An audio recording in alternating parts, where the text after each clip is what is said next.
Hello everyone, मैं हूं आपकी स्वाति बत्रा मैम और आज हम लोग क्या करने वाले हैं। हम लोग जेनेटिक्स स्टार्ट करने वाले हैं और जेनेटिक्स में हम बेसिकली आज बात करेंगे टर्मिनोलॉजीज की।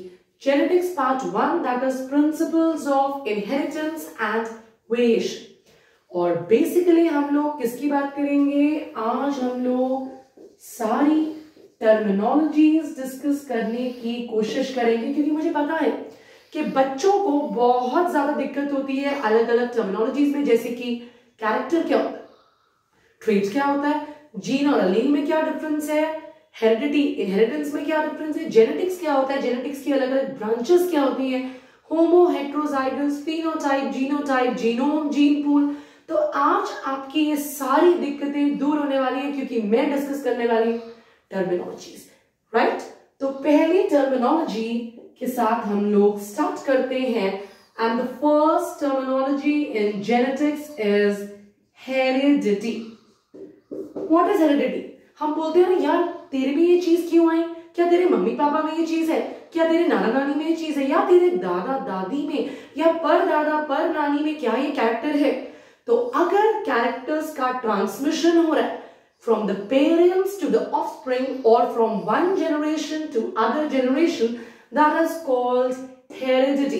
Yes, तो देखिए transmission of characters from one generation to another generation या फिर from the parents to the offspring, बच्चे के अंदर पेरेंट से बच्चे के अंदर कैरेक्टर्स आने को क्या बोलते हैं बेटा, इसे बोलते हैं हेरिडिटी। और जिस मैकेनिज्म के थ्रू, मतलब किस प्रोसेस के थ्रू आ रहा है, क्या वो सेक्सुअल रिप्रोडक्शन है, क्या वो एसेक्सुअल रिप्रोडक्शन है, किस प्रोसेस के थ्रू आ रहा है, दैट इज कॉल्ड इनहेरिटेंस। तो द प्रोसेस और the mechanism by which the characters are transmitted from one generation to another, मतलब एसेक्सुअल रिप्रोडक्शन, सेक्सुअल रिप्रोडक्शन, इस प्रोसेस को हम लोग इनहेरिटेंस बोलते हैं। वो बात अलग है कि एनसीईआरटी के अकॉर्डिंग हेरिडिटी और इनहेरिटेंस इंटरचेंजेबली यूज किया है, मतलब दे बोथ आर सिमिलर, लेकिन बहुत ही स्ट्राइकिंग डिफरेंस है दोनों के बीच में। मैंने आपको बता दिया कि डिफरेंस क्या है। अब व्हाट इज वेरिएशन? वेरिएशन क्या होता है? ऐसा degree by which The progeny differs from the parents। बच्चा आप देखते हो क्या हम अपने मम्मी पापा के क्लोन्स हैं? नहीं, क्लोन मतलब एग्जैक्टली सिमिलर तो नहीं है, हम आइडेंटिकल नहीं है अपने पेरेंट्स के, हम सिमिलर हो सकते हैं but we are not identical. So हम अपने पेरेंट्स से या अपने भाई से, अपनी बहन से कितना डिफरेंट है। The degree by which the progeny, बच्चा पेरेंट से, the degree by which the progeny differs from the parent, that is called variation. So the degree by which the progeny differs from the parents, that is called variation. और वो branch of science जो heredity, inheritance, variations के साथ deal कर रही है, उस branch of science को हम लोग क्या बोलते हैं? यस बच्चों, हम क्या बोलते हैं? उसे जेनेटिक्स बोलते हैं। तो देखते हैं हम आगे टर्मिनोलॉजी। हमने 3 टर्मिनोलॉजी ऑलरेडी डिस्कस कर ली है, अब हम जाएंगे 4th टर्मिनोलॉजी पे। वो टर्मिनोलॉजी है genetics. So genetics term Bateson scientist ने दिया था 1906 के अंदर, और genetics it is the branch of science which is dealing with what? Heredity and variation. So ऐसी ब्रांच ऑफ साइंस जो डील कर रही है कि हमारे पेरेंट्स से हमारे अंदर कैरेक्टर्स कैसे आ रही है, वेरिएशन कैसी है, भाई कैसे डिफरेंट है हम लोग, तो वो ब्रांच ऑफ साइंस है हमारी क्या? वो ब्रांच ऑफ साइंस है हमारी जेनेटिक्स, राइट। अब यहां तक क्लियर हुआ? एनसीईआरटी में पहले पेज पे एक लाइन दी है कि ह्यूमन बींग्स को कब पता लगा था कि वेरिएशंस एग्जिस्ट करती है। यस, 8000 to 1000 बीसी में बहुत से बच्चे गलती करते हैं कि 1000 को 10,000 लिखते हैं, लेकिन जब भी हम बिफोर क्राइस्ट जाते हैं, बीसी जाते हैं, तो हम 8000 to 1000 हम कम ही लिखते हैं, 10,000 नहीं आ सकता। The human beings knew as early from 8000 to 1000 BC that one of the causes of variation was hidden in sexual reproduction. Yes, NCERT के प्रिंसिपल्स के अंदर पहले पेज पे लाइन दिया कि ह्यूमन बीइंग्स को पता लगा था कि वेरिएशन का एक रीजन सेक्सुअल रिप्रोडक्शन में छुपा है। क्यों? क्योंकि सेक्सुअल रिप्रोडक्शन में मियोसिस होता है और मियोसिस में होता है क्रॉसिंग ओवर। ये आपने सेल साइकिल, सेल डिवीजन में पढ़ाया था मैंने आपको कि क्रॉसिंग ओवर क्या होती है, जिसकी वजह से वेरिएशंस आती हैं, right? So now we will move to the next set of terminologies, that is, what is the difference between character and trait? So what is the difference between character and trait? Look here, what is a character and what is a trait? फिर मैं आपको आगे chapter में कई जगह ऐसे examples बताऊंगी जहां पे एनसीईआरटी में कैरेक्टर और ट्रेट को सेम माना है। मतलब एनसीईआरटी के अकॉर्डिंग तो कैरेक्टर और ट्रेट सेम है, लेकिन हमें डिफरेंस पता होना चाहिए कि अगर एग्जाम में, नीट एग्जामिनेशन में कैरेक्टर ट्रेट में डिफरेंस आ गया तो कैरेक्टर क्या होता है? It is the feature of the organism. जैसे मैंने बोला flower colour, that is a character, लेकिन फ्लावर कलर में वेरिएशन जैसे कि purple, white, those are traits. So अगर आप बोलो स्टेम की height, that is a character, लेकिन स्टेम की हाइट में variation, that is tall, dwarf, उसे बोलेंगे हम लोग traits, right? So let's write down the example, stem height और flower colour, these are the character. लेकिन कैरेक्टर के अंदर वेरिएशन, मतलब वेरिएशन इन कैरेक्टर, जैसे मैंने बोला स्टेम हाइट में टॉल, ड्वार्फ, मैंने बोला फ्लावर कलर में वायलेट और व्हाइट, तो ये ट्रेट्स हैं। तो मतलब मेंडल के अकॉर्डिंग, हम 10th स्टैंडर्ड में भी हम लोगों ने पढ़ा था कि मेंडल के अकॉर्डिंग एक कैरेक्टर में कितनी ट्रेट्स हैं? 2, राइट? सो आई थिंक बच्चों आपको क्लियर हो गया that what is the difference between character and trait. Now let's move to what is gene and what is allele, right? So सबसे पहले मैं यहां पे एक क्रोमोसोम बना रही हूं और सबको पता है, लेकिन मैं अज्यूम कर रही हूं कि आपको नहीं पता, तो मैं तो बिल्कुल बेसिक से बता रही हूं कि एक क्रोमोसोम में कितने क्रोमैटिड्स होते हैं। What is chromatid? Chromatid is the basic unit of chromosome. तो एक क्रोमोसोम में 2 क्रोमैटिड्स होते हैं। बेटा बहुत ज्यादा कंफ्यूजिंग होता है, बच्चों को लगता है कि ये 4 क्रोमैटिड है, ये 4 नहीं है, ये एक क्रोमैटिड है, ये दूसरा क्रोमैटिड है, राइट? सो एक क्रोमोसोम के अंदर आपके 2 क्रोमैटिड्स होते हैं। एक क्रोमोसोम में कितने क्रोमैटिड्स होते हैं बेटा? 2, राइट? एक क्रोमोसोम में 2 क्रोमैटिड है। अब देखो यहां पे, ये मैंने यहां पे बनाया, क्या बनाया मैंने यहां पे? ये मैंने यहां पे बनाया मान लो जीन, ठीक है? ये जीन प्लांट की हाइट कंट्रोल कर रहा है। ये जीन क्या कंट्रोल कर रहा है? प्लांट की हाइट कंट्रोल कर रहा है। मान लो कि ये क्रोमोसोम पाइजम सटाइवम का है, that is garden peas, edible peas जो हम लोग खाते हैं, ठीक है? हमें पता है कि एक क्रोमोसोम में 2 क्रोमैटिड्स होते हैं, लेकिन सिंप्लिसिटी के लिए हम क्या करते हैं, हम लोग इसमें एक क्रोमैटिड दिखाते हैं, क्योंकि इससे आपको पढ़ने में आसानी होगी, आपको समझ जल्दी आएगा अगर मैं एक क्रोमैटिड दिखाऊंगी।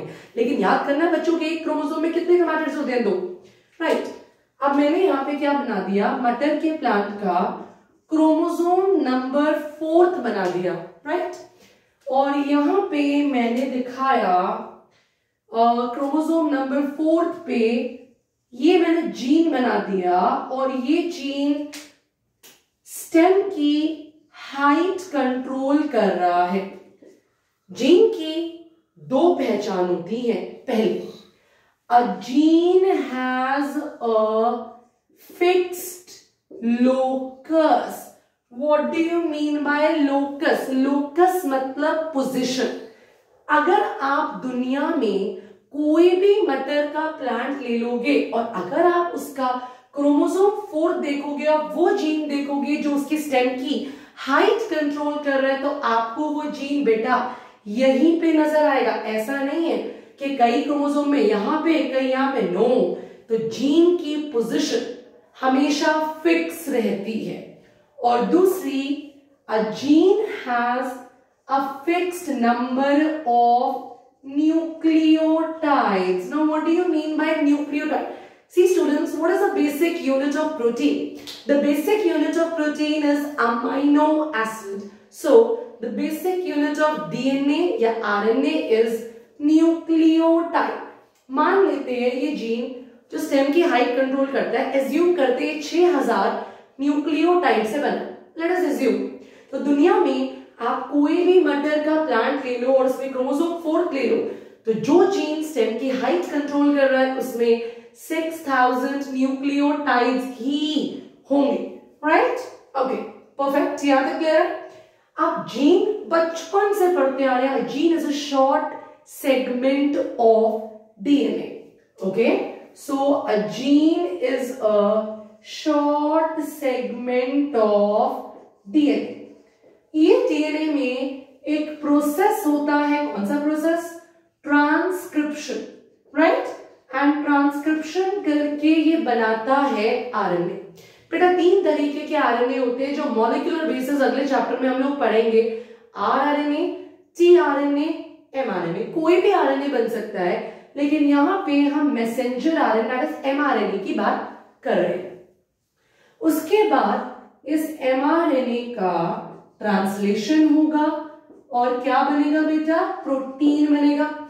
मान लो इस प्रोटीन के अंदर एंजाइमेटिक एक्टिविटी है, तो ये एंजाइम इस केस में एक हार्मोन बना रहा है जिब्रेलिक एसिड, जिससे आपको प्लांट नजर आएगा।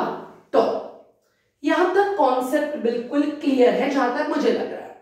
अब मान लो इस जीन में कई सालों के बाद म्यूटेशन हो गई। म्यूटेशन चैप्टर में आएगा, अभी सिर्फ ये समझ लीजिए कि म्यूटेशन मतलब कोई भी चेंज होना, राइट? एंड यहां पे मान लेते हैं कि इस जीन के अंदर म्यूटेशन हुई। म्यूटेशन मतलब एनी चेंज। तो इसका मतलब अगर म्यूटेशन हुई तो इस जीन के स्ट्रक्चर में चेंज आएगा, मतलब इसका डीएनए चेंज होगा, है ना? तो इसका मतलब डीएनए चेंज होगा और उसके बाद यही डीएनए ट्रांसक्रिप्शन करके एमआरएनए बनाएगा, तो एमआरएनए भी चेंज होगा और एमआरएनए फर्दर ट्रांसलेशन करके एंजाइम बनाएगा, तो एंजाइम भी चेंज होगा। मान लेते हैं जो एंजाइम बना उसकी एक्टिविटी कम हुई, क्योंकि आपको याद रखिए बात बच्चों, that mutations are generally recessive in nature. क्या मतलब है रिसेसिव इन नेचर का? आपके पास अभी हम कुछ काम कर रहे हैं, उस काम के अंदर म्यूटेशन हो गई, इसका मतलब अब कुछ ना कुछ काम बुरा ही होगा, मतलब कम ही होगा, कम एफिशिएंसी से होगा। तो mutations are generally not always recessive in nature का मतलब है अब पहले जो काम चल रहा था और अब म्यूटेशन के बाद जो काम होगा उसकी एफिशिएंसी कम होगी। तो जो एंजाइम बना वो कम बना, एज अ रिजल्ट जो जिब्रेलिक एसिड बना वो भी कम बना। समझ में आ रही बात? वहां पे तो प्लांट टॉल नजर आ रहा था, जिब्रेलिक एसिड ज्यादा बन रहा था, लेकिन कंपैरेटिवली यहां पे म्यूटेशन हुई, राइट? तो यहां पे अगर म्यूटेशन हो गई तो यहां पे आपका एंजाइम कम बन रहा है और जिब्रेलिक एसिड भी कम बना। अब थोड़े से कॉन्सेप्ट को ध्यान से सुनना बच्चों, इसको इरेज करते हैं और थोड़ा सा कॉन्सेप्ट को ध्यान से सुनते हैं। हम लोग बचपन से पढ़ते आ रहे हैं कि क्या पढ़ते आ रहे हैं हम लोग बचपन से? तो बचपन से क्या पढ़ते आ रहे हैं हम लोग कि क्रोमोसोम हमेशा पेयर में होते हैं हमारी बॉडी के अंदर।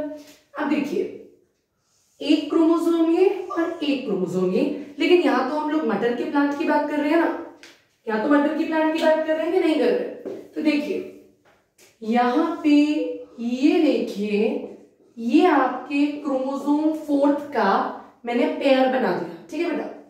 यहां पे वो जीन था जो स्टेम की हाइट कंट्रोल कर रहा था। इनिशियली जब जो दोनों टॉल टॉल को रिप्रेजेंट कर रहे थे, कैपिटल टी, तब तो कोई टेंशन ही नहीं थी, तब तो साइंटिस्ट ने एक ही टर्म दिया जीन। लेकिन जब एक के अंदर म्यूटेशन हो गई, मान लो इसके अंदर हो गया ये स्मॉल टी बन गया ड्वार्फ, दोनों भी हो सकते हैं। इनिशियली टू स्टार्ट विद मैंने एक से बनाया, जब एक में म्यूटेशन हो गई तो साइंटिस्ट ने बोला यार कि इन दोनों को आपस में क्या नाम दें। अगर मैं ये बोलती हूँ कि टी और टी आपस में अलग अलग जीन्स हैं, तो आप इन्हें क्या नाम दोगे? कैपिटल ए, मान लो ये भी पहले इनिशियली कैपिटल ए जब एक म्यूटेट कर गया स्मॉल ए हो गया, देन इनिशियली ये कैपिटल पी था, एक म्यूटेट कर गया, ये क्या हो गया आपका स्मॉल पी हो गया। तो साइंटिस्ट ने बोला यार कि भाई अगर मैं टी और टी को आपस में क्या बोलती हूँ, अगर मैं टी और टी को आपस में अलग अलग क्या बोलती हूँ, अलग अलग जीन्स बोलती हूँ, तो टी और ए आपस में क्या होगा, ए और पी आपस में क्या होगा। तो यहां इस केस के अंदर आपके टी और टी आपस में अलग अलग जीन्स नहीं है, ये अलग अलग क्या है, ये एलील्स हैं, एलील्स और एलीलोमॉर्फ्स। ए और ए आपस में एलील्स हैं, पी और पी आपस में एलील्स हैं, और इनको आपने एलील इसीलिए बोला because they occupy same locus, locus मतलब पोजीशन, इसका लोकस सेम, इनका लोकस सेम, इनका locus same, same locus on homologous chromosomes. अब दूसरी चीज क्या आती है हमारे सामने कि होमोलोगस क्रोमोसोम्स क्या है। पहले आपको समझ में आया कि अलील क्या है, टी और T, to alleles, T and T represent two alleles but one gene. A and A represent two alleles but one gene. P and P represent two alleles but one gene. Right? That means alleles क्या है? They are slightly modified or different forms of the same gene formed through mutation. Right? And they occupy same locus on the homologous chromosome. तो दूसरी चीज हमारे सामने क्या है कि बेटा होमोलोगस क्रोमोसोम्स क्या, now what are homologous chromosomes? They have same size, same shape and same position of centromere. Yes, अगर मान लो मैंने यहां पे सेंट्रोमियर बनाया तो इसका सेंट्रोमियर भी यहां होगा, ऐसा नहीं है कि इसका सेंट्रोमियर यहां, इसका सेंट्रोमियर यहां, तब वो होमोलोगस नहीं कहलाएंगे। They have same size, same shape and same position of centromere, that is why they are known as homologous chromosomes. Right? Now ये तो alleles की बात होगी। अब जीन क्या? T और A को आपस में क्या बोलोगे? जीन्स।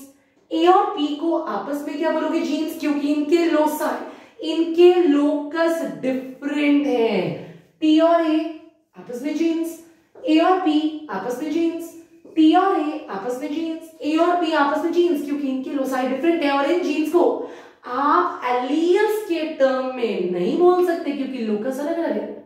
ध्यान से सुनिए, टी और टी दो एलील एक जीन, आप टी और टी को एलील के टर्म में भी बोल सकते हो, जीन के टर्म में भी बोल सकते हो। ए और ए दो एलील्स एक जीन, पी और पी दो एलील एक जीन, लेकिन टी और ए आपस में सिर्फ जीन्स, ए और पी आपस में सिर्फ जीन, इनको आप एलील के टर्म में नहीं बोल सकते। तो आज आपका जीन और एलील में डिफरेंस बिल्कुल क्लियर हो गया होगा कि टी और टी दो एलील एक जीन है, ए और ए दो एलील एक जीन है, पी और पी दो एलील एक जीन है, लेकिन टी और ए सिर्फ डिफरेंट जीन्स है, ए और पी सिर्फ डिफरेंट जीन्स है, टी और पी बिल्कुल डिफरेंट जीन्स है, इनको आप एलील्स के टर्म में नहीं बता सकते। Right? Clear? So I hope you have understood what is the difference between gene, allele, heredity, inheritance, character and trait. Okay, so now let's go further. आगे हमारे जीन एलील टर्मिनोलॉजी के बाद हम आगे जा रहे हैं, हम लोग पढ़ेंगे डोमिनेंट एलील या फिर डोमिनेंट को बोलते हैं वाइल्ड टाइप। और दूसरा रिसेसिव अलील या फिर रिसेसिव अलील को बोलते हैं म्यूटेंट टाइप, राइट? ओके, अब देखिए, हाँ, वाइल्ड और म्यूटेंट हमें पता है कि मॉर्गन की जेनेटिक्स में बात कर रहे हैं, वो मॉर्गन की बात करेंगे। तो अभी हम मॉर्गन या मेंडल की बात नहीं कर रहे हैं, हम जस्ट बात कर रहे हैं टर्मिनोलॉजीज की, राइट? डोमिनेंट एलील के लिए आपको होमो हेटेरोजाइगस टर्म्स के बारे में भी आइडिया होना चाहिए। देखिए ध्यान से, अगर एक एलील यहां पे एक ऐसे लिखा मैंने और एक ऐसे लिखा, दोनों ही कंडीशन में आपको प्लांट टॉल नजर आ रहा है, तो कौन सा एलील एक्सप्रेस कर रहा है, कौन सा एलील एक्सप्रेस कर रहा है बताइए? कैपिटल टी देखिए यहां पे कि कैपिटल टी अपने आप को दोनों कंडीशन में एक्सप्रेस कर रहा है, होमोजाइगस में भी, हेटेरोजाइगस। जो अभी हमारी नेक्स्ट टर्मिनोलॉजी आने वाली है, होमोजाइगस हेटेरोजाइगस। तो होमोजाइगस हेटेरोजाइगस जो दोनों कंडीशन में अपने आप को एक्सप्रेस करता है, उस एलील को बोलते हैं, क्या बोलते हैं? डोमिनेंट एलील या फिर wild type, right? So allele which can express itself in both homozygous as well as heterozygous condition, या फिर allele which can also express itself in the presence of its contrasting allele। जब उसका contrasting वाला allele है, वो तब भी अपने आप को अगर एक्सप्रेस कर सकता है, तो उस allele को बोलते हैं डोमिनेंट एलील, राइट? अब इसका बिल्कुल उल्टा कर दीजिए, स्मॉल टी ऐसी कंडीशन को ड्वार्फ बोलते हैं। तो ऐसा एलील जो अपने आप को सिर्फ होमोजाइगस कंडीशन में एक्सप्रेस कर सकता है या फिर अपने आइडेंटिकल एलील की प्रेजेंस में एक्सप्रेस कर सकता है, उसे बोलते हैं रिसेसिव एलील और म्यूटेंट टाइप। म्यूटेंट क्यों बोला? मैंने अभी आपको बताया था 5 मिनट पहले, that mutations are generally recessive in nature. Now beta, let's go further. आगे बढ़ते हैं, हमने डोमिनेंट एलील, रिसेसिव एलील देख लिया। आगे हमारी टर्मिनोलॉजी है कौन सी? होमोजाइगस एंड हेटेरोजाइगस, इसका आइडिया अभी हम ले चुके।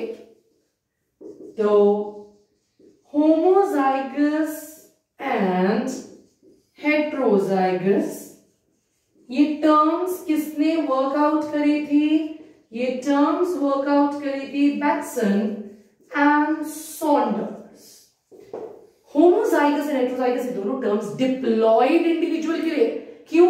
हैप्लॉइड में तो एलील पेयर में थोड़ी ना होंगे, डिप्लॉयड के अंदर होंगे ना एलील पेयर में। तो होमोजाइगस वो डिप्लॉयड इंडिविजुअल है जहां पे एलील पेयर में है और सिमिलर वाले हैं। ये आपका हो गया होमोजाइगस टॉल और ये आपका हो गया homozygous tall. So a diploid individual which is having similar allele, that is called homozygous. और एक डिप्लॉयड इंडिविजुअल जिसके अंदर डिसिमिलर एलील्स है, यस, कॉन्ट्रास्टिंग बोल सकते हो, ऑपोजिट बोल सकते हो, डिसिमिलर बोल सकते हो, दैट इज कॉल्ड हेटेरोजाइगस या फिर इसे बोल सकते हैं हाइब्रिड। ठीक है जी, कैपिटल टी स्मॉल टी आपका हेटेरोजाइगस हाइब्रिड हो गया और ये कैपिटल टी टॉल हो गया, स्मॉल टी ड्वार्फ हो गया, होमोजाइगस हो गया। यहां तक कॉन्सेप्ट हो गया बच्चों हमारा क्लियर। अब बढ़ रहे हैं नेक्स्ट सेट ऑफ टर्मिनोलॉजीज पे, जो है हमारा phenotype term which was given by Johansson। जैसे मैंने आपके सामने एक प्लांट रख दिया, आपने बोला मैम ये प्लांट टॉल है या फिर मैम ये प्लांट ड्वार्फ है। आपने कुछ ये नहीं बोला इसमें कैपिटल टी है, कैपिटल टी स्मॉल टी, आप सिर्फ उसकी एक्सटर्नल अपीयरेंस स्टडी कर रहे हो कि मैम ये टॉल है या मैम ये ड्वार्फ है, तो उसे बोला phenotype, that is the external appearance of the organism, या फिर हम बोलते हैं morphological। What is morphology? Morphology external appearance है, so external appearance or morphological appearance of the organism। और इस केस में, हमारे केस में organism हमारा प्लांट है क्योंकि हम लोग बॉटनी पढ़ रहे हैं, that is called phenotype, right? Next terminology है आपकी जीनोटाइप। जीनोटाइप टर्म भी जोहानसन ने दिया था। Genotype is the genetic constitution of the organism. जैसे अगर हमारे पास प्लांट है टॉल, तो प्लांट में वो टॉल में कैपिटल टी है, या वो कैपिटल टी स्मॉल टी है, या वो ड्वार्फ में स्मॉल टी है, that is called genotype, right. So phenotype genotype, बिल्कुल कॉन्सेप्ट आपका क्लियर हो गया। अब नेक्स्ट हमारा टर्मिनोलॉजी है, phenotype done, genotype done, genome, haploid set of chromosomes. जैसे ह्यूमन सेल है, ह्यूमन सेल में 46 क्रोमोसोम है, तो 46 का आधा कर दो, that is 23। Haploid set of chromosome वो हमारी बॉडी में जीनोम कंटेंट हो गया, right. And what about gene pool? जैसे इस क्लास में मान लो 1000 बच्चा पढ़ रहा है, तो मैंने बोला इस क्लास का जीन पूल निकालो, तो जितने ही बच्चे पढ़ रहे हैं उनके सारे जीन्स को टोटल कर देंगे, प्लस कर देंगे, that is called gene pool. Sum total of all the jeans of a population. Population में जितने भी, ये मान लो जो भी मैं कंसिडर कर रही हूँ पॉपुलेशन, 1000 बच्चा, 10 बच्चा, 2000 बच्चा, उन्हें प्लस कर दो, that is called gene pool. तो जीन पूल क्लियर है, जीनोम क्लियर है, जीनोटाइप क्लियर है, फिनोटाइप क्लियर है। Now let's move to the next terminology, that is pure lines. तो ये बच्चों आज की क्लास की हमारी आखिरी टर्मिनोलॉजी है, प्योर लाइन, और यही टर्मिनोलॉजीज हम पार्ट 2 में भी कंटिन्यू आगे करेंगे। आगे मैं आपको नेक्स्ट लेक्चर में मेंडलिज्म पढ़ाऊंगी, मेंडलिज्म के न्यूमेरिकल्स कराऊंगी। तो यहां पे हम बात क्या कर रहे हैं, हम लोग बात करेंगे प्योर लाइन्स की, जो आज की क्लास की हमारी आखिरी टर्मिनोलॉजी है, या फिर से बोलते हैं true breeding varieties. So pure lines, again the term is given by Johnson. Pure lines क्या है, आपके पास कैपिटल टी है, आपने इसकी सेल्फ पॉलिनेशन करवा दी। सेल्फ पॉलिनेशन को क्या बोलते हैं बच्चों, सेल्फिंग, राइट। तो फिर कैपिटल टी आया, फिर आपने फिर सेल्फिंग करा दी, फिर कैपिटल टी आया, आपने फिर सेल्फिंग करा दी। जितनी भी जनरेशन में सेल्फिंग कराते रहो, टॉल ही आएगा। We are not considering mutations here, क्योंकि हो सकता है यहाँ पे म्यूटेशन हो जाए और ड्वार्फ भी बन जाए। देन यहाँ पे अगर मैंने ड्वार्फ लिया, स्मॉल टी आपने सेल्फिंग कराई, फिर ड्वार्फ बना, फिर सेल्फिंग कराई, फिर बना, फिर ड्वार्फ बना, मतलब जितनी भी जनरेशन में आप सेल्फिंग करवाते रहो, ये क्या रहेगा, ये ड्वार्फ ही रहेगा। इसको बोलते हैं प्योर लाइन्स।